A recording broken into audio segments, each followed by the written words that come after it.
नमस्कार प्यारे बच्चों, मैं अक्षर आप सभी का स्वागत करता हूँ एग्रीकल्चर के बेहतरीन प्लेटफॉर्म पर। आई होप कि आप सब ठीक होंगे, स्वस्थ होंगे, पढ़ाई कर रहे होंगे। और आज हमारा बेहतरीन सेशन आपका जो चल रहा था भाई, एग्रोनॉमिक टॉपिक चल रहा था, जो एग्रोनॉमी के पॉइंट्स चल रहे थे, आज हम उसको कंप्लीट करेंगे, बिल्कुल कवर करेंगे। और मैं सारी फसल नहीं पढ़ा रहा हूँ, बस फसलों के अंदर जो मेन पॉइंट्स होते हैं, मैं उसको डिस्कस करूँ, तो उसी को हम डिस्कस करते हैं आप सभी के सामने, जिससे कि आप क्लियरिटी हो जाए और आप सभी आसानी से, अगर कोई क्वेश्चन आता है यहाँ से, तो आप आसानी से उसको कर पाओ और एग्जाम में सिलेक्शन ले पाओ। ठीक है डियर, चले भाई, एग्जाम पास होता जा रहा है भाई। एडमिट कार्ड भी कब तक नहीं आए हैं। वैसे तो नाबार्ड 10 दिन पहले एडमिट कार्ड, वैसे तो जो नाबार्ड है 10 दिन पहले एडमिट कार्ड निकाल दिया करता था, पर आज अब की बार पता नहीं क्या हो गया इसको, नाबार्ड को। नाबार्ड वाले लगते हैं सो गए हैं। मुझे लगता है कल आ जाएगा आपका, मुझे लगता है कल आपका एडमिट कार्ड आपका आ सकता है आपका।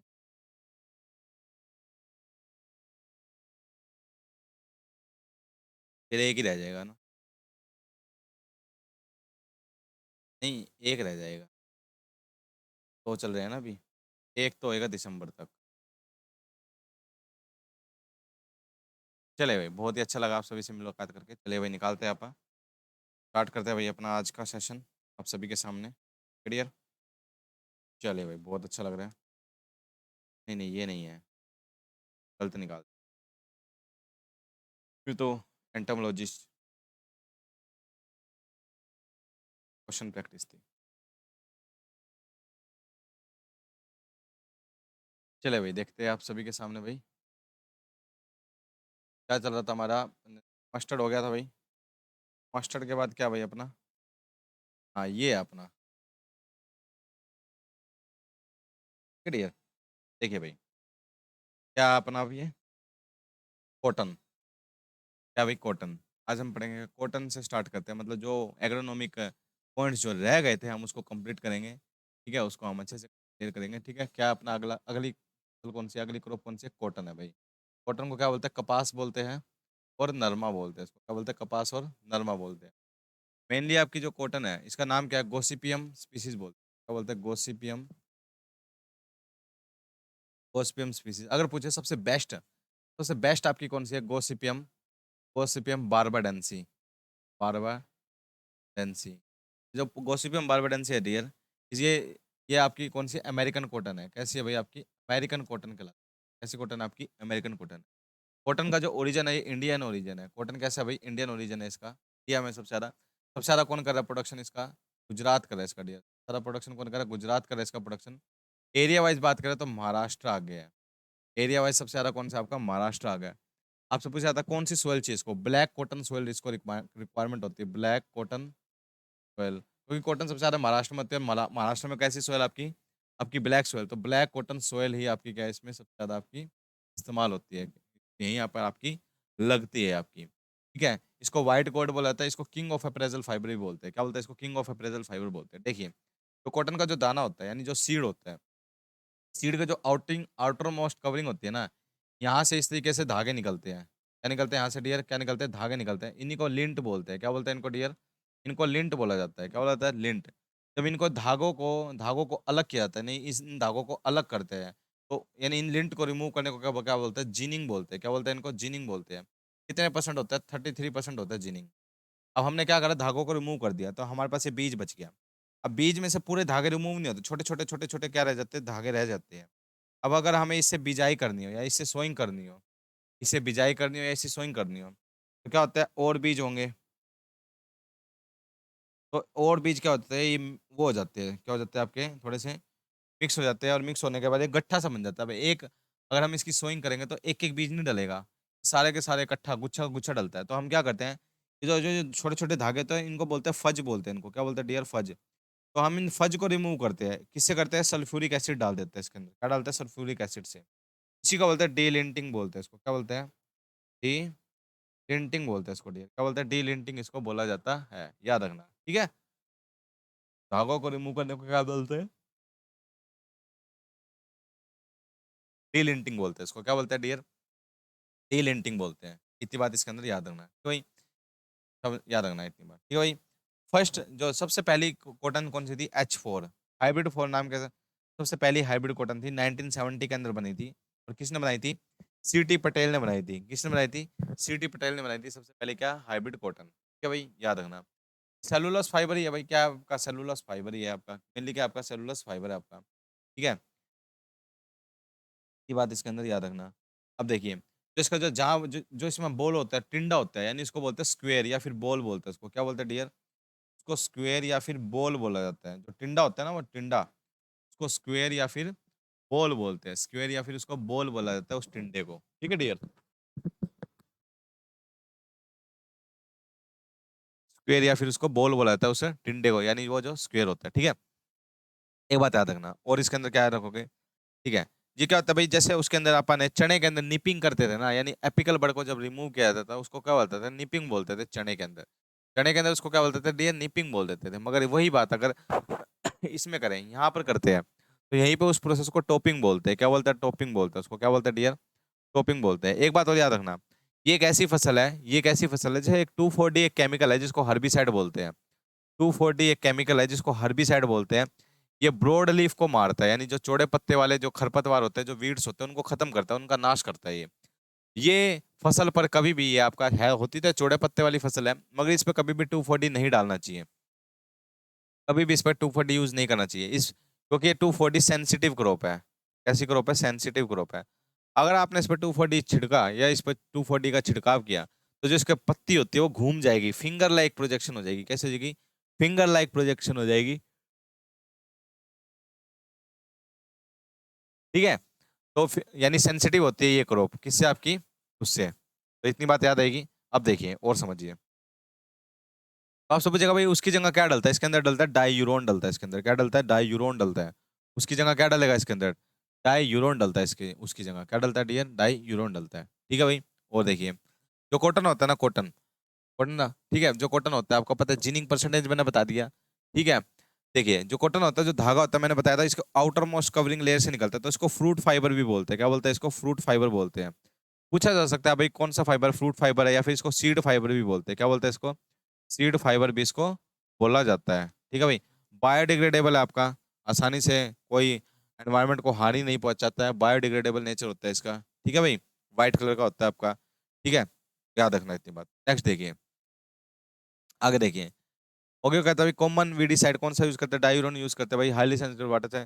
देखिए, लिटिल लीफ, लिटिल लीफ हो जाती है, पत्ती छोटी छोटी रह जाती है। पत्ती क्या रह जाती है इसके अंदर? छोटी छोटी रह जाती है। वो पत्ती छोटी छोटी रह जाती है किसके कारण? जिंक के कारण। किसके कारण भाई? जिंक के कारण। लिटिल लीफ किसके कारण होती है भाई? जिंक के कारण होती है। ठीक है, वो जो बड़े बड़े जो लिंट होते हैं उसको स्टेपल भी बोलते हैं। उसको क्या बोलते हैं? स्टेपल बोल लो, लिंट बोल लो, एक ही बात है। छोटे छोटे धागे होते हैं उनको क्या बोलते हैं? फज बोलते हैं। क्या बोलते हैं उनको? फज बोलते हैं। एक बात और, इस सबसे इंपॉर्टेंट बात है, ये जब बिकती है ना, बेचते हैं, तो इसको क्या करते हैं? बेल बनती है इसकी। क्या बनती है डियर? बेल बनती है। उस बेल कितने किलो की होती है? 170 kg की होती है बेल, याद रखना। एक बेल कितने केजी की होती है? 170 kg की होती है एक बेल, यानी one bale is equal to 170 kg।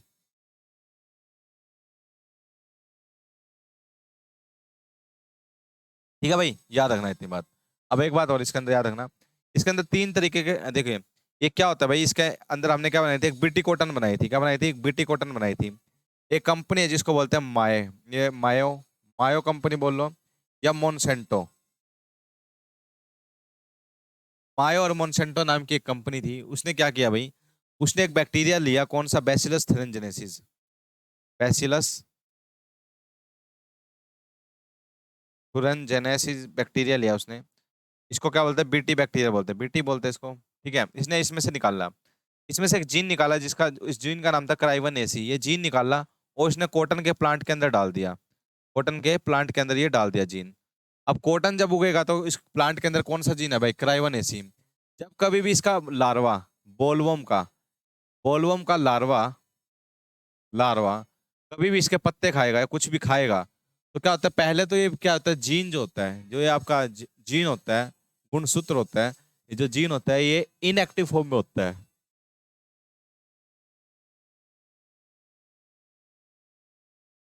कौन सी फॉर्म में होता है डियर? इनएक्टिव फॉर्म में होता है बाहर। जब ये जैसे ही ये खाता है, कौन है आपका? बोलवर्म का लार्वा जब इसको कंज्यूम करता है या इसको खाता है, तो क्या होता है? जो कंठ होता है ना, जो कंठ में जाती है, इसका क्या होता है? अल्कलाइन नेचर होता है कंठ का। तो ये एक्टिव हो जाता है जीन। क्या हो जाता है? एक्टिव। जहां जहां से खाएगा, जहां जहां से जाता रहेगा, वहां पे छिद्र हो जाएंगे, छेद हो जाएंगे। क्या हो जाएगा डियर? छिद्र हो जाएंगे, छेद हो जाएंगे। इससे डाइजेस्टिव सिस्टम इसका खत्म हो जाएगा और मर जाएगा प्लांट। तो इसी को बोलते हैं क्या? बिट्टी कॉटन। क्या होता है बिट्टी कॉटन? ये कब आया था? 1996 के अंदर आया था वैसे तो। इंडिया के अंदर कब आया था? 2002 के अंदर आया था। इंडिया के अंदर कब आया था भाई आपका बिट्टी कॉटन? 2002 के अंदर आपका इंडिया के अंदर बिट्टी कॉटन आपका आया था। इतनी बात इसमें याद रखना डियर, ठीक है। अब देखिए और समझिए क्या होता है भाई, ठीक है। बिट्टी कॉटन में बात करेगी। अब क्या होता था इसके अंदर? क्या होता था बार बार ना इनके अंदर क्या आ जाता था, जैसे हमने क्या करा, थोड़े दिन के बाद ये अडोप्ट हो गए। क्या हो गए? थोड़े दिन के बाद क्या हो गए? अडोप्ट हो गए। अडोप्ट होने का मतलब इनका बिट्टी कॉटन का कोई असर नहीं हो रहा था इन पे। तो फिर हमने क्या करा भाई, एक और जीन निकाल दिया, क्राई टू ए बी। फिर हमने देखा cry two A B gene से भी थोड़े थोड़े दिनों में क्या हो जाएंगे? अडोप्ट होने लगे, यानी थोड़े थोड़े दिन के बाद फिर अडोप्ट होने लगे। तो ये इनको क्या हुआ, ये अडोप्टेशन आने लगी थी बोलवर्म के अंदर। तो एक टेक्निक है जिसको बोलते हैं रेफ्यूजिया टेक्निक। आपसे पूछा जा सकता है रेफ्यूजिया टेक्निक किस में यूज करते हैं? रेफ्यूजिया टेक्निक। रेफ्यूजिया टेक्निक क्या होता है? जब हम कभी भी कॉटन लगाते हैं, कॉटन कभी भी कॉटन लगाओ, इसके चारों तरफ क्या लगा दो? बीटी कॉटन लगाई हमने जैसे बीच में। बीटी कॉटन के बाहर क्या लगा दो? नॉन बीटी कॉटन लगा दो। तो इनके अंदर कभी भी अडोप्टेशन नहीं आएगी। क्या नहीं आएगी डियर? इनके अंदर कभी भी अडोप्टेशन नहीं आएगी। इसी को बोलते हैं रेफ्यूजिया टेक्निक। आपसे पूछा जा सकता है रेफ्यूजिया टेक्निक किससे रिलेटेड है? इसी से रिलेटेड है, ठीक है। एक वैसे तो इसकी स्पेसिंग होती है, वैसे तो ये याद रखना जो बीटी कॉटन होता है, बीटी कॉटन में कितना बीज लगता है? 1.5 kg बीज लगता है। कितना सीड लगता है? 1.5 kg। इसकी प्लांट पॉपुलेशन कितनी होती है? 10,000 प्लांट पॉपुलेशन होती है, ठीक है। 10,000 प्लांट पॉपुलेशन होती है इसकी, क्या? कॉटन की, ठीक है। 10,000, ठीक है भाई, याद रखना,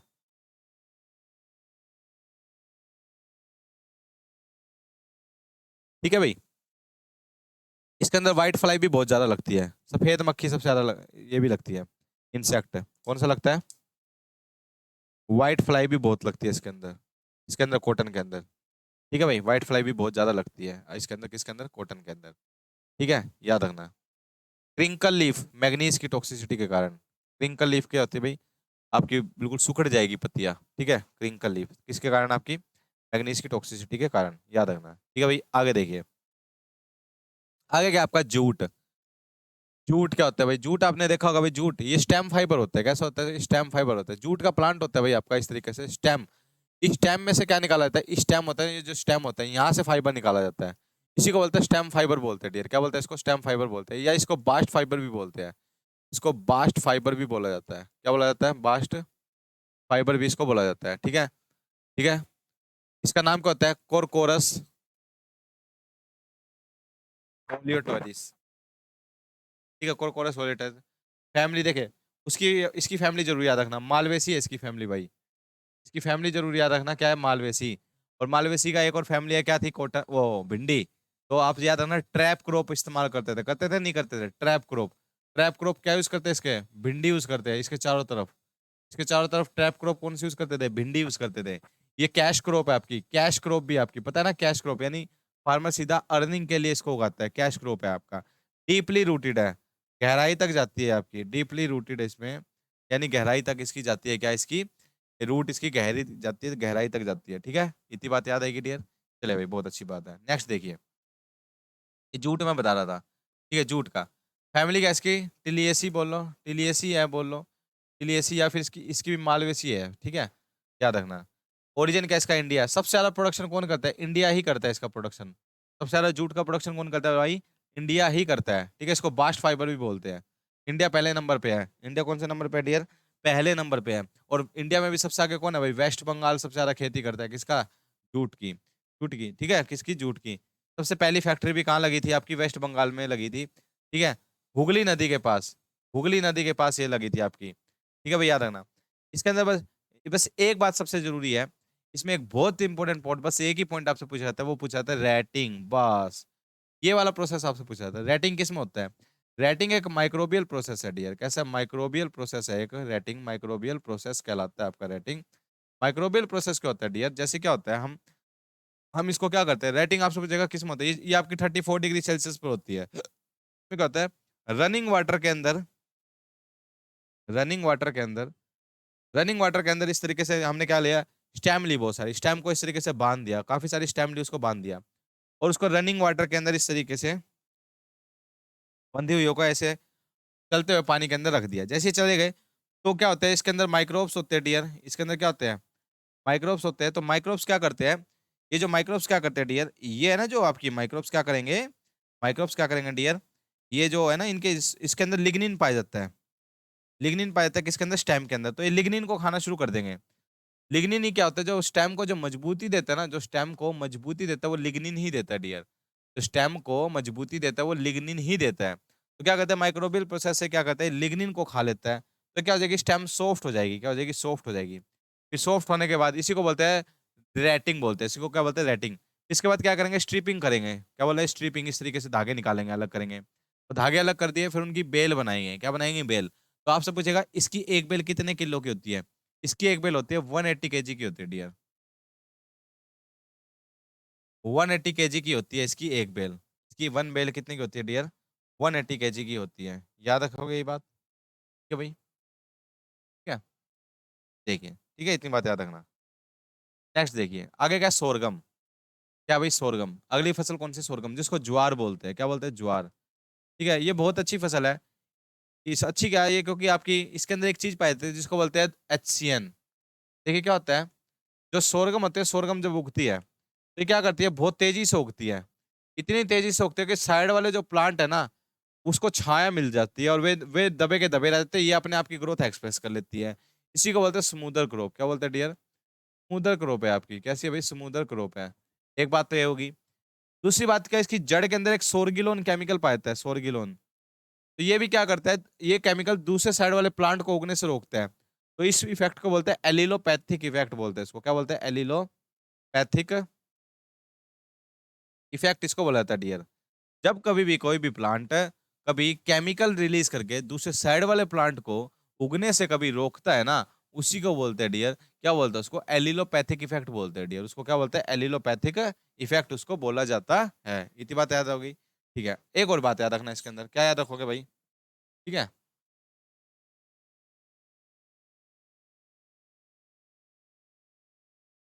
देखिए।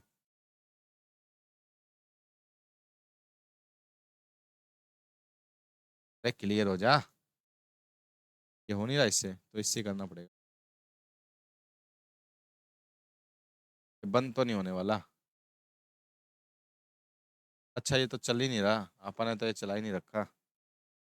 एक मिनट रुक जाओ। ये चला रखा है ना, ये रहा यहाँ पे रबड़। ठीक है, एक और बात याद रखना भाई। एक और बात इसके अंदर याद रखना। क्या बात याद रखोगे डियर? इसके अंदर एक और बात याद रखोगे। क्या बात याद रखोगे? देखिए, जब कभी भी ये प्लांट उगता है ना, जब कभी भी ये प्लांट उगता है, मान लेते हैं, ठीक है, इसके रूट के अंदर एक और केमिकल पाया जाता है जिसको बोलते हैं साइनोग्लूकोसाइड। क्या बोलते हैं? साइनोग्लूकोसाइड पाया जाता है इसके अंदर। डियर, ये जो साइनोग्लूकोसाइड होता है ना, ये ऐसा केमिकल होता है, जब कभी भी ना, साइनोग्लूकोसाइड कुछ नहीं होता है, ग्लूकोज प्लस साइनाइड का मिक्सचर होता है। साइनाइड क्या होता है? HCN। ठीक है, जब कभी भी ये प्लांट स्ट्रेस में होता है, क्या होता है? स्ट्रेस के अंदर होता है। क्या होता है भाई? स्ट्रेस के अंदर होता है। तो एक ग्लूकोज इसका साथ छोड़ देता है, तो क्या बच जाता है? HCN बच जाता है। यानी ये HCN बच जाता है, साइनाइड जहर बच जाता है। ये जाके पत्तियों के अंदर स्टोर हो जाता है, साइनाइड जहर। पत्तियों के अंदर क्या हो जाता है डियर? ये जाके स्टोर हो जाता है। पत्तियों के अंदर जाके क्या हो जाएगा? स्टोर हो जाएगा। तो ये जो जहर पत्तियों के अंदर जाके जो स्टोर हो जाता है ना, इसी को बोलते हैं ध्यूरिन बोलते हैं डियर। इसको क्या बोलते हैं? इसको ध्यूरिन बोलते हैं। क्या बोलते हैं इसको डियर? इसको ध्यूरिन बोला जाता है। क्या बोला जाता है? ध्यूरिन। ये इतना खतरनाक जहर होता है, आपको पता भी होगा। साइनाइड जहर तो इतना खतरनाक है, अगर इसको क्या करे भाई, साइनाइड जहर तो इतना खतरनाक है, अगर साइंटिस्ट तो इसका टेस्ट भी पता नहीं कर पाते। यानी जीभ पे लगाते ही मर जाता है इंसान, पता भी नहीं लगता भाई कि ये आपका इतना जल्दी मर गया। मतलब कि टेस्ट भी नहीं बता पाओगे कि इसका सोर था, खट्टा था, मीठा था, या कैसा था, कड़वा था। ये भी नहीं पता मैं करने का मौका देता, इतना खतरनाक जहर है। तो कभी भी जब ये फ्लोवरिंग पीरियड में होता है, कब होता है डियर? फ्लोवरिंग पीरियड में होता है जब कभी भी, तो कभी भी ये आपको लाइव स्टॉक को नहीं खिलाना चाहिए। लाइव स्टॉक यानी अपनी अपनी गाय को, भैंस को नहीं खिलाना चाहिए। क्यों? क्योंकि उस टाइम इसका ध्यूरिन का कंटेंट उस टाइम बहुत ज्यादा होता है, जिससे आपकी मवेशी की या आपकी लाइव स्टॉक की डेथ भी हो सकती है। तो इसको क्या बोलते हैं? आपसे पूछा जा सकता है ध्यूरिन किस में पाया जाता है आपका? ये ध्यूरिन किस में पाया जाता है? ध्यूरिन इसी में पाया जाता है डियर। ध्यूरिन किस में पाया जाता है आपका? इसी के अंदर पाया जाता है आपका। ठीक है, याद रखना। नेक्स्ट देखिए भाई, आगे क्या भाई आपका? आगे क्या आपका? सोयाबीन। कौन सा भाई आपका? सोयाबीन। तो सोयाबीन है भाई, प्रोटीन है। प्रोटीन इसके अंदर भरपूर मात्रा में पाया जाता है। कितना? 42% प्रोटीन होता है। ऑयल होता है इसके अंदर, कितना? तेल होता है आपका, कितना? आपका 20%। मगर ये देखो, प्रोटीन तो भरपूर मात्रा में पाया जाता है इसके अंदर, मगर फिर भी आप इसको दाल के रूप में इस्तेमाल नहीं करते हैं। यानी फिर भी आप इसको दाल के रूप में, यानी इसको एज़ ए पल्स यूज़ नहीं करते, इसको ऑयल सीड यूज़ करते हैं। कैसे करते हैं भाई? इसको ऑयल सीड प यूज़ करते हैं। क्यों करते हैं? देखो, इसको वंडर क्रॉप बोलते हैं। क्या बोलते हैं इसको? वंडर क्रॉप बोलते हैं। इसको येलो ज्वेल ऑफ अमेरिका बोलते हैं। येलो ज्वेल ऑफ अमेरिका भी इसी को बोला जाता है। ठीक है? इसको बोनलेस मीट भी बोलते हैं। देखो कितने नाम है, बोनलेस मीट भी इसी को बोला जाता है, येलो ज्वेल ऑफ अमेरिका भी इसी को बोला जाता है। ठीक है? वंडर क्रॉप भी इसी को बोला, नहीं वंडर क्रॉप, हाँ, हाँ वंडर क्रॉप भी बोलते हैं इसको। क्या बोलते हैं? वंडर क्रॉप भी बोलते हैं। इसको येलो गोल्ड भी बोलते हैं। क्या बोलते हैं इसको? येलो गोल्ड भी बोलते हैं। ठीक है? क्यों बोलते हैं? क्योंकि इसमें ये भरपूर सोर्स है किसका डियर? ये प्रोटीन का भरपूर सोर्स है। किसका सोर्स है भैया? आपका प्रोटीन का बहुत अच्छा सोर्स है। प्रोटीन इसके अंदर भरपूर मात्रा के अंदर पाई जाती है। ठीक है? याद रखना। एक बात और याद रखना, ये ओरिजिन क्या है इसका? इसका चाइनीज़ ओरिजिन है। कहाँ से? आपका चाइना से आपका। ठीक है? ऑयल प्रोटीन मैंने बता दिया। ये कभी भी खाया नहीं जाता है। ये आप कभी भी दाल के रूप में इस्तेमाल नहीं कर सकते। क्यों? क्योंकि इसके अंदर एक एंजाइम होता है जिसको बोलते हैं लाइपोक्सिडेज। लाइपोक्सिडेज नाम का इसके अंदर एंजाइम होता है। तो जब भी आप खाओगे तो पहले तो इसका बेरी टेस्ट आएगा, बकबका सा टेस्ट आएगा। सल्फर होता है इसके अंदर। क्या पाया जाता है? सल्फर पाया जाता है। और क्या होता है इसके अंदर? लाइपोक्सिडेज एंजाइम होता है। जो लाइपोक्सिडेज एंजाइम करता है, हमारे अंदर जो एक एंजाइम है जो फैट को तोड़ता है, जो ट्रिप्सिन एंजाइम है। तो उस ट्रिप्सिन एंजाइम के काम करने के तरीकों को रोक देता है ये। ट्रिप्सिन एंजाइम के काम करने के तरीके को रोक देता है, यानी उसको काम, उसको एंटी ट्रिप्सिन का काम करता है, जिससे कि हमारे यहाँ पर फैट जमना शुरू हो जाएगा। तो ये फैट को तोड़ने से रोकेगा अगर आप कच्ची सोयाबीन खाओगे। तो कभी भी कच्ची सोयाबीन को नहीं खाया जाता है। इसके प्रोडक्ट और बाय प्रोडक्ट को यूज़ किया जाता है। जैसे आपको सोयाबीन वड़ी, ठीक है ना? सोयाबीन बड़ी यूज़ करते हो, या आप सोया मिल्क यूज़ करते हो, या सोया पनीर। सोया पनीर को बोलते हैं टोफू बोलते हैं। क्या बोलते हैं? सोया पनीर को क्या बोलते हैं डियर? टोफू बोला जाता है। क्या बोला जाता है? टोफू। याद रखना। सबसे ज़्यादा ग्रो कौन कर रहा है भाई? यूएसए ग्रो करता है। सबसे ज़्यादा ग्रो कौन कर रहा है इसका? यूएसए ग्रो करता है। आपसे पूछेगा genetic modified crop. Genetic modified genetic modified crop में सबसे पहले नंबर पे कौन सी फसल आपकी? सोयाबीन ही है। वर्ल्ड के अंदर बात करें, इंडिया के अंदर कौन आपकी? इंडिया। इंडिया के अंदर कौन आपकी? इंडिया है भाई। इंडिया के अंदर कौन आपकी? इंडिया। ठीक है भाई? वही टैप रूट सिस्टम है सारा। और इसमें कुछ बात याद करने की, खरीफ सीजन की है। कैसे सीजन की है? ये भी याद रखना भाई, ये खरीफ सीजन की है।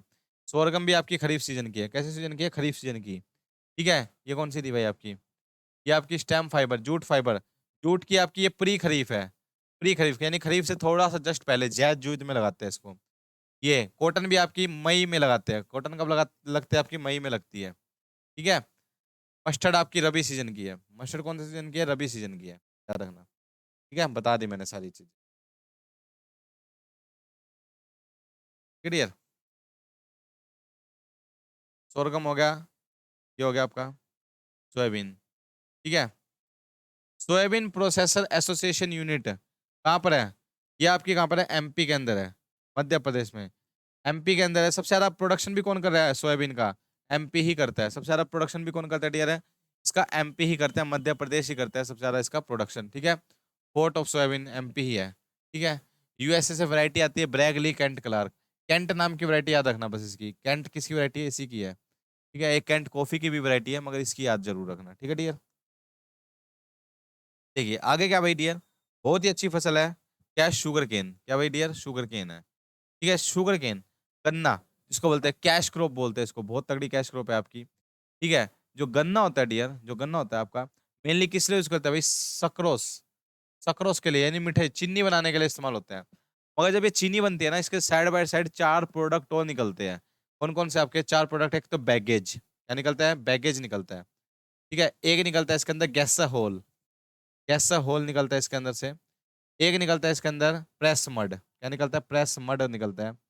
और एक निकलता है इसके अंदर मोलेसिस। क्या निकलता है? मोलेसिस। ये बाय प्रोडक्ट निकलता है। देखो चीनी तो हमें सक्रोस तो मिलेगा ही मिलेगा, मगर बाय प्रोडक्ट भी निकलता है इसके अंदर से। ये बाय प्रोडक्ट होते हैं चार। कौन कौन से आपके? आपके बैगेज, गैसाहोल, प्रेसमड और मोलेसिस। जो बैगेज होता है ना, जैसे आप गन्ना खाते हैं, गन्ना खाने के बाद, चूसने के बाद आप फेंक देते हो, वो सफेद सा होता है, वो होता है बैगेज। ये पेपर इंडस्ट्री के अंदर इस्तेमाल होता है डियर। कहाँ इस्तेमाल होता है डियर? ये आपका पेपर इंडस्ट्री के अंदर ये आपका इस्तेमाल होता है। याद रखना। एक सेकंड रुक जाओ।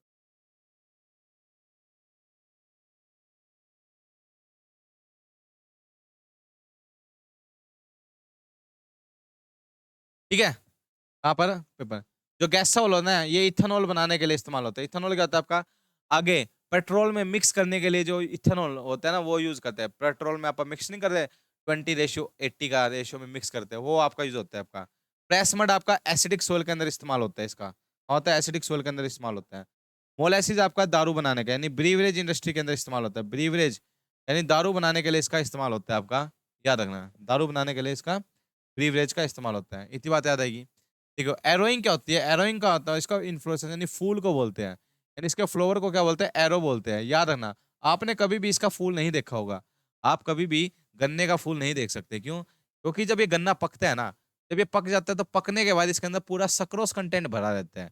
सक्रोज कंटेंट क्या होता है पता है आपको? इसके अंदर मिठास कौन देता है? वही सक्रोज देता है। तो क्या होता है डियर, तो एक बात याद रखना भाई, हमेशा याद रखना, जब कभी भी जब ये गन्ना पक जाता है, ये पकता कब है? पेरिनियल क्रॉप है। कैसी है? 1 साल लग जाता है इसको पकने के लिए। कितने साल लग जाते हैं? 1 साल पूरा लग जाता है इसको पकने के लिए। जब ये 1 साल लग जाता है ना गन्ने को पकने के लिए, तो आप पकते ही इसको काट देते हैं, यानी इसकी हार्वेस्टिंग कर देते हैं। अगर इसकी हार्वेस्टिंग नहीं करोगे, तो इसमें से फूल आना शुरू हो जाएगा। हमें फूल चाहिए क्यों भाई?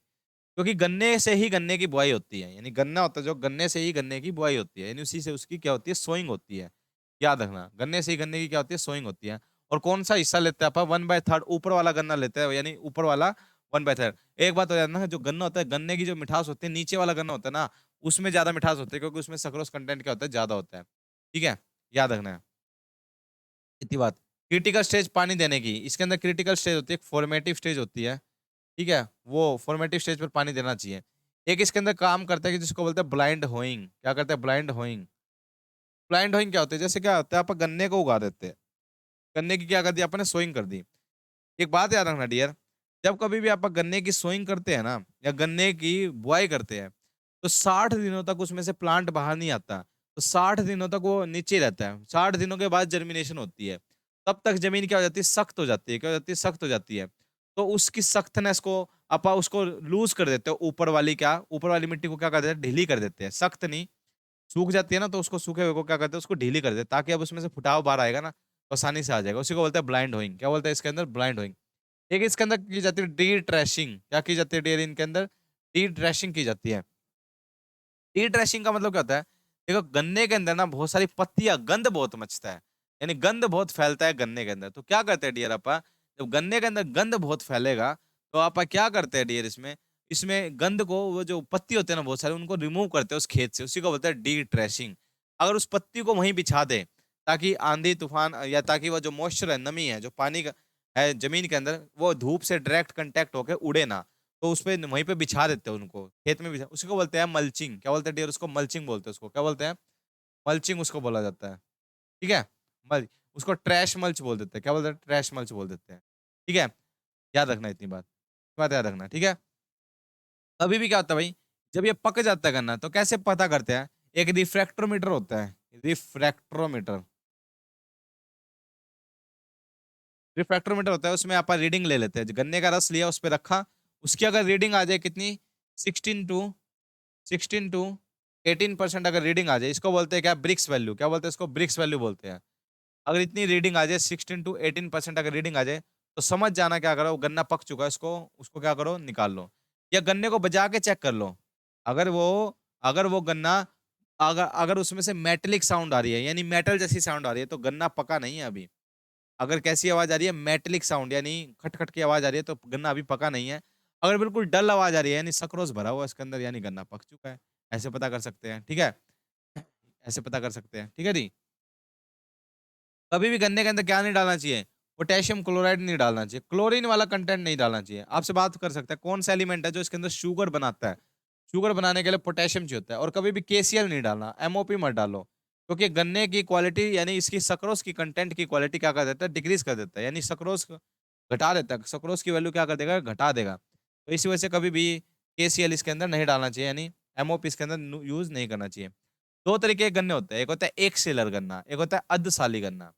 जो एक सेलर गन्ना होता है ना, एक सेलर यानी 1 साल के लिए उगता है वो, यानी 365 डेज़ के लिए उगता है, उसको बोलते हैं, या 12 मंथ के लिए वो उगता है, उसको बोलते हैं एक सेलर गन्ना।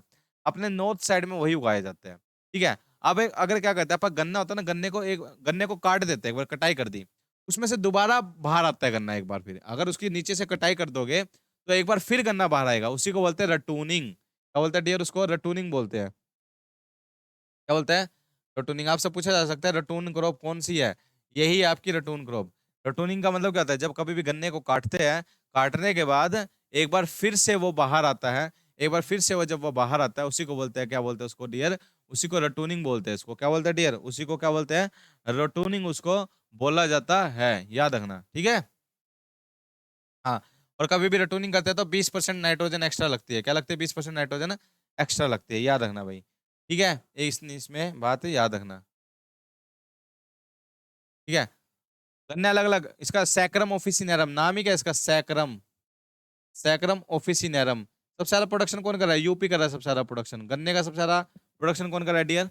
यूपी कर रहा है सबसे ज्यादा गन्ने का प्रोडक्शन। ठीक है भाई? सबसे ज्यादा वाटर की रिक्वायरमेंट इसी फसल को होती है। सबसे ज्यादा वाटर, यानी सबसे ज्यादा पानी की आवश्यकता इसी फसल को होती है भाई। किसको? सैकरम ऑफिसिनेरम को। गन्ना पक चुका है, मैंने बता दिया किस तरीके से चेक कर सकते हैं। इसके अंदर खतरनाक, देखो एक एक एक बंदा है जिसको बोलते हैं वेंकट रमन। वेंकट रमन, वेंकट रमन। इसको शुगर केन विजार्ड बोलते हैं, यानी गन्ने का जादूगर। ये क्या करता था? अलग अलग गन्नों को क्रॉस करा करा के बढ़िया बढ़िया गन्ने बनाता था। ठीक है? इसी को बोलते हैं sugar cane wizard, Venkataraman. कौन है आपका? वेंकट रमन। ठीक है, याद रखना। असेंशियल एलिमेंट कौन सा भाई? पोटेशियम है। याद रखना इतनी बात इसके अंदर। सबसे ज्यादा most common method ridge and fro method होता है, मगर आपका सबसे ज्यादा पानी इसमें चाहिए होती है, याद रखना ये बात। पीक सीडिंग कितनी होनी चाहिए? 16 से 18% होनी चाहिए। ठीक है? दो टर्म होते हैं इसके अंदर, एक होता है क्रॉप लॉजिंग, क्रॉप लॉजिंग होता है एक होता है क्रॉप लॉगिंग। ये दो वर्ड याद रखना भाई गन्ने के अंदर। क्रॉप लॉजिंग का मतलब होता है फसल का गिरना, यानी आंधी तूफान से क्या होता है? फसल ढह जाती है, गिर जाती है। बड़े बड़े फसल होते हैं भाई, तो क्या होते हैं? ढह जाती है, गिर जाती है, तो इसको बोलते हैं लॉजिंग। क्रॉप की क्या होगी? लॉजिंग होगी है, तो बोलते हैं क्रॉप लॉगिंग। ये गन्ने में की जाती है। एक साइंटिस्ट था जिसका नाम था क्लीमेंट। क्लीमेंट। इस क्लीमेंट ने क्या किया था? ये गन्ने ये क्या था भाई? एक साइंटिस्ट था जिसका नाम था क्लीमेंट। इसने क्या कहा था? जो लो न्यूट्रिएंट वाले गन्ने हैं, जिसके अंदर न्यूट्रिएंट्स बहुत कम होता है, उसका हाई न्यूट्रिएंट वाले गन्नों के साथ क्या करना? कंपैरिजन करवाना। क्या करवाना? कंपैरिजन करवाना। उसी को बोलते हैं क्या? क्रॉप लॉगिंग बोलते हैं उसको डियर। क्या बोलते हैं उसको? क्रॉप लॉगिंग उसको बोला जाता है। ठीक है भाई, याद रखना इतनी बात इसके अंदर, याद रखना। ठीक है भाई, क्रॉप लॉगिंग इसको बोला जाता है। कभी भी गन्ने के अंदर नाइट्रोजन ज्यादा मात्रा में नहीं डालो। अगर ज्यादा मात्रा में डालोगे तो वेजिटेटिव ग्रोथ हो जाएगी उसकी, यानी पत्तों की ग्रोथ ज्यादा हो जाएगी। जब पत्तों की ज्यादा ग्रोथ हो जाएगी ना, तो वो जो एनर्जी लगेगी पत्तों को बनने में, वो सारी कौन कहाँ से मिलेगी उसको? सक्रोस से लगेगी, यानी सक्रोस से खींच लेगा, यानी सक्रोस कम होता रहेगा। तो कभी भी इसके अंदर वेजिटेटिव ग्रोथ होने से क्या हो गया? इसके अंदर इंसेक्ट भी लगते हैं, बहुत सारे बीमारी भी लगती है। मैंगो ये शुगर केन मिली बग हो गया, ये लगता है इसके अंदर। ठीक है? तो बरोर होगा, ये लगता है इसके अंदर। एक बात और याद रखना भाई इसके अंदर, जो इसके अंदर सबसे खतरनाक बीमारी है जिसको बोलते हैं रेड रोट। क्या बोलते हैं इसको? Red rot. सबसे खतरनाक बीमारी इसके अंदर कौन सी लगती है? रेड रोट लगती है। इसको बोलते हैं काणा गन्ना। अंदर से होता है ना, काणा गन्ना होता है। ठीक है? काणा गन्ना। एक बात तो याद रखना भाई, इसकी बुआई किस से पूछा जा सकता है आपसे, आपको इससे इसकी किससे इसकी बुआई करते हैं, यानी सोइंग किससे करते हैं? इसके सेट से। जैसे गन्ना होता है ना, गन्ना, तो गन्ना इस तरीके से होता है आपका। तो एक वो होता है ना गन्ना, ये काट लिया, एक पोरी काट ली, ये आ गई एक पोरी। इसी से क्या होती है? सोइंग होती है। इसी से क्या होती है डियर? सोइंग होती है। ठीक है भाई, इतनी बात इसके अंदर याद रखना, किसके अंदर? गन्ने के अंदर। ठीक है भाई, याद रखना। ठीक है? आगे क्या भाई आपका? सनफ्लावर। क्या आपका? सनफ्लावर। सनफ्लावर में क्या रखना? देखिए, ये आपकी ऑयल सीड क्रॉप है भाई। सनफ्लावर क्या भाई? आपकी ऑयल सीड क्रॉप है भाई। ठीक है? इसको क्या बोलते हैं? हेलियंथस एनस इसको बोला जाता है। हेलियंथस एनस इसको बोला। दो तीन बात याद रखना, इसकी फैमिली को बोलते हैं, इसकी फैमिली को बोलते हैं एस्ट्रेसी। एस्ट्रेसी इसकी फैमिली है। क्या बोलते हैं इसको? कैपिटुलम। कैपिटुलम भी बोलते हैं। ठीक है? एस्ट्रेसी या फिर कैपिटुलम। इसके फ्रूट को क्या बोला था? नहीं इसके, अरे सॉरी सॉरी, एस्ट्रेसी है इसकी फैमिली, याद रखना। कैपिटुलम तो इसका क्या है? इन्फ्लोरेसेंस है। इसके फूल को बोलते हैं कैपिटुलम। इसके फूल को क्या बोलते हैं? कैपिटुलम बोलते हैं। ठीक है? इसके फ्रूट को क्या बोलते हैं? इसके फ्रूट को बोलते हैं एक्ने। इसके फ्रूट को क्या बोलते हैं डियर? एक्ने बोलते हैं।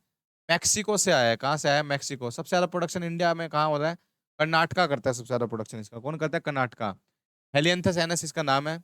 एस्ट्रेसिस की फैमिली है। ठीक है? याद रखना। देखो सबसे पहले नंबर पे कौन है आपने? सबसे पहले में हमारे यहाँ पे किससे तेल निकाला जाता है? ग्राउंडनट से। ग्राउंडनट के बाद कौन है? सोयाबीन। सोयाबीन के बाद कौन है? मस्टर्ड। मस्टर्ड के बाद अपना सनफ्लावर, यानी इंडिया के अंदर 4th नंबर पे आता है ये। वर्ल्ड की बात करें तो वर्ल्ड में सबसे आगे किससे निकाला जाता है? सबसे ज्यादा तेल निकाला जाता है सोयाबीन से, फिर निकाला जाता है ग्राउंडनट से, फिर तीसरे नंबर पे आपका सनफ्लावर। यानी इंडिया में बात करें तो इंडिया में कौन से, अगर वर्ल्ड में बात करें तो सनफ्लावर कौन से नंबर पे है?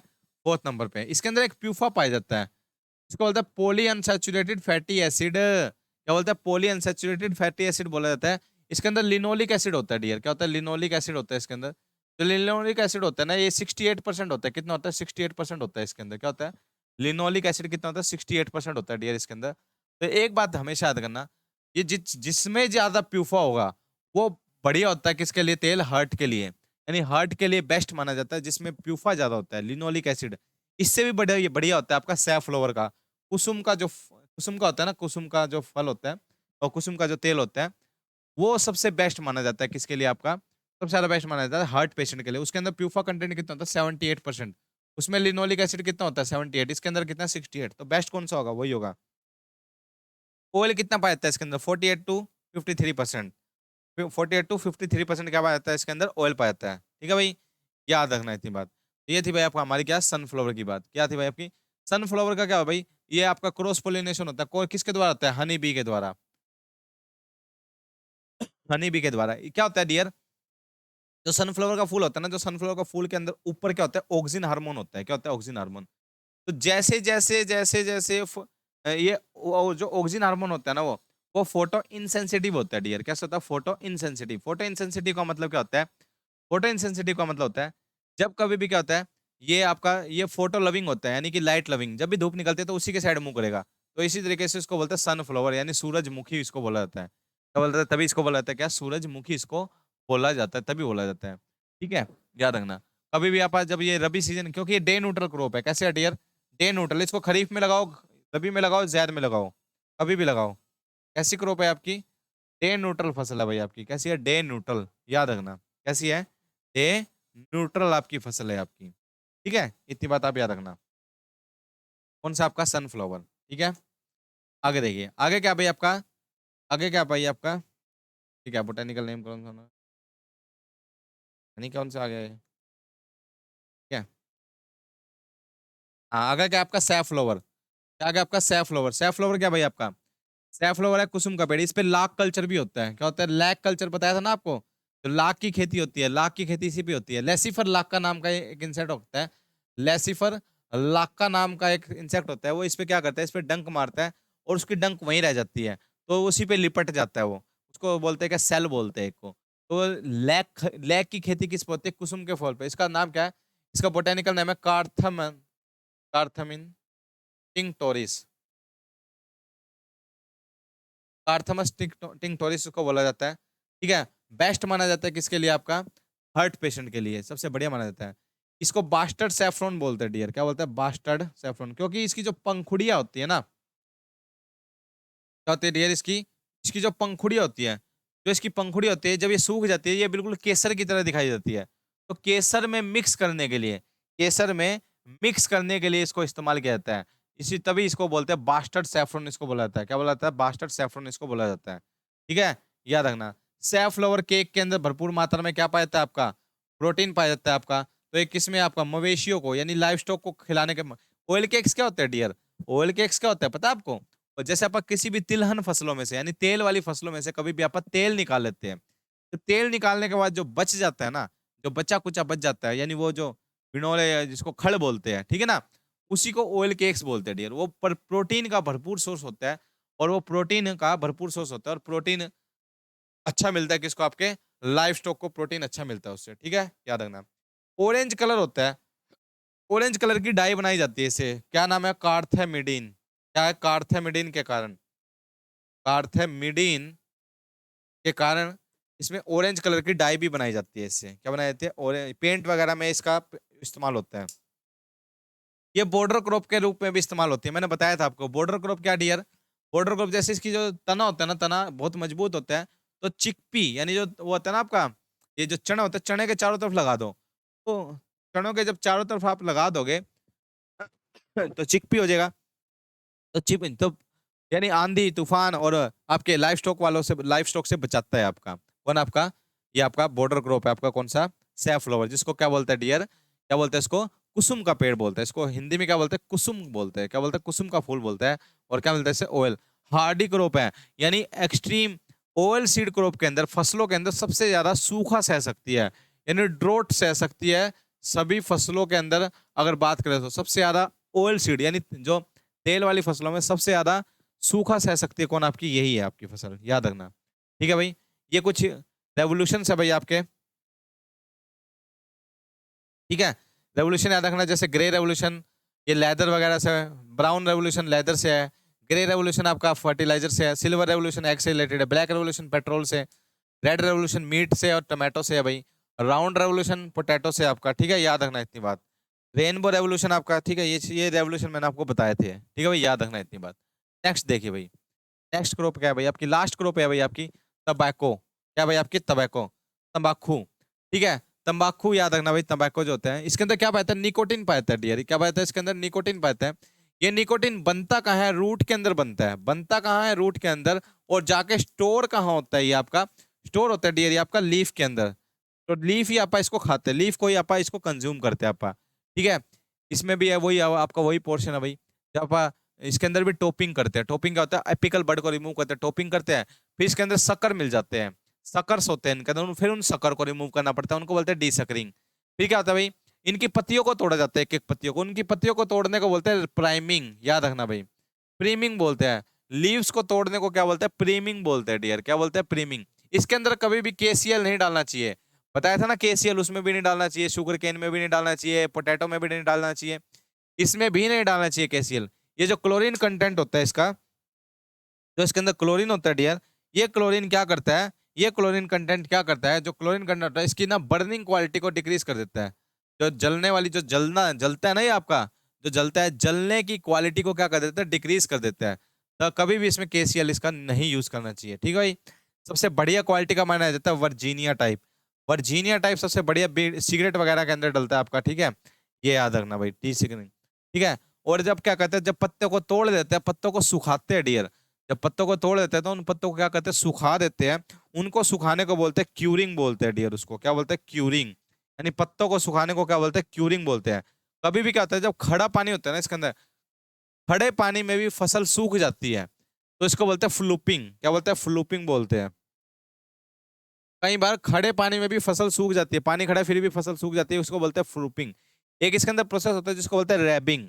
रैबिंग क्या होता है डियर, जब कभी भी एक्स्ट्रा पत्ते, गिरे हुए पत्ते, जो वहां पर पत्ते गिरे रहते हैं, उनको ना जला देते हैं, उनको जलाने से क्या होता है, वहां के जो आसपास के इंसेक्ट है वो भाग जाते हैं, यानी उसी को बोलते हैं रैबिंग बोलते हैं उसको डियर, क्या बोलते हैं उसको, रैबिंग बोला जाता है। क्या बोला जाता है, रैबिंग बोला जाता है। इसका नाम ही क्या है, निकोटीना टबैकम इसको बोला जाता है, निकोटीना टबैकम, इसका बोटेनिकल नेम क्या है, निकोटीना टबैकम। फैमिली क्या है इसकी, सोलनेसी, सोलनेसी इसकी फैमिली है, सोलनेसी क्या इसकी फैमिली है भाई, याद रखना। ठीक है भाई, सबसे बढ़िया। ठीक है, याद रखना इतनी बात। और सबसे बढ़िया एलिमेंट कौन सा है जो इसके अंदर शो, ये आपका निकोटीन को ऊपर से नीचे ले जाता है, ऊपर से नीचे ले जाता है, कौन आपका पोटेशियम। कौन हेल्प करता है इसके अंदर, पोटेशियम हेल्प करता है। कौन हेल्प करता है डियर, पोटेशियम इसके अंदर हेल्प करता है। याद आएगा भाई, बताइए। ठीक है, इतनी बात याद रखना। ये थी हमारी क्या भाई, हमारी एग्रोनॉमी के जो मोस्ट इंपोर्टेंट पॉइंट्स होते हैं, जो एग्रोनॉमी के हमने मोस्ट इंपोर्टेंट पॉइंट्स थे, वो सारे हमने आपके आपके सामने क्या कर दिया भाई, डिस्कस कर लिए हैं, आप सभी को बता दिए मैंने। बताइए, यहाँ तक कि आपको बात समझ में आई क्या सभी को।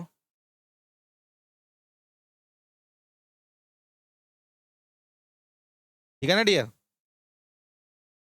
तो मैंने आपको यहाँ तक की बात, आपको एग्रोनॉमी पॉइंट्स जो थे आपके सारे डिस्कस कर लिया है। अब कल हमारा क्या डिस्कस होएगा, कल से हमारी हॉर्टिकल्चर स्टार्ट होगी, जिसमें से सबसे ज्यादा क्वेश्चन आपको देखने को मिलते हैं। तो वो भी आप क्लास लगा लेना, जिसको रिकॉर्डिंग देखनी है भाई रिकॉर्डिंग देख लो, कोई दिक्कत वाली बात नहीं है। जिसको लाइव देखनी होती है, शाम को लाइव होती है आपकी, हर रोज हो रही है ये आपकी, 8:30 बजे आपकी लाइव स्टार्ट होती है, 8:30 से 10 भी बज जाते हैं या 9:30 भी हो जाते हैं कभी। ठीक है भाई, अगर टॉपिक टॉपिक अगर आपका छोटा हुआ तो। ठीक है भाई, तो यही बात होती है अपनी। बताइए, यहाँ तक कि आप सभी को बात समझ आई भाई। ठीक है भाई, सभी को बात समझ आई, क्योंकि इसको अगर जो जल्दबाजी में एक दो बार और देख लेना, और क्लियर हो जाएगी बात आपको, है ना, और बातें क्लियर हो जाएगी आपको, बिल्कुल क्लियर हो जाएगी सारी बातें। ठीक है ना, तो इतनी बात आपको याद रखनी है भाई। ठीक है, क्योंकि ये जो फसलें होते हैं, एक एक फसल को 2-2 3-3 दिन लगते हैं पढ़ाने में, मगर मैंने आपको सिर्फ वही इंपॉर्टेंट पॉइंट बताया है। अगर यहाँ से क्वेश्चन बनता है तो इससे बाहर कोई क्वेश्चन नहीं बनेगा, एग्रोनॉमी से तो खासकर, ठीक है। ये टेक्निकल कोर एग्रीकल्चर होता है ये आपका, जो क्रॉप्स होती है ये बिल्कुल टेक्निकल एग्रीकल्चर होती है, बिल्कुल जो कोर एग्रीकल्चर जिसको बोला जाता है, ठीक है। बच्चे बहुत घबराते हैं, जो आपके नॉन टेक्निकल के जो बच्चे होते हैं वो बहुत घबराते हैं इससे, मगर आपके लिए मैंने बिल्कुल सुविधा कर दी है, आसानी कर दी है बिल्कुल। अगर आपसे क्वेश्चन आते हैं तो यहीं से आपके क्वेश्चन बनेंगे, कहीं से आपको देखने को मिलेंगे, और कहीं आपको जाने की जरूरत नहीं है, ठीक है डियर। आज के लिए इतने ही रखते हैं। आई होप कि आपको बात समझ आई होगी और आपने सभी क्लास को एंजॉय भी किया होगा, ठीक है, एंजॉय भी कर रहे होगे आप, ठीक है।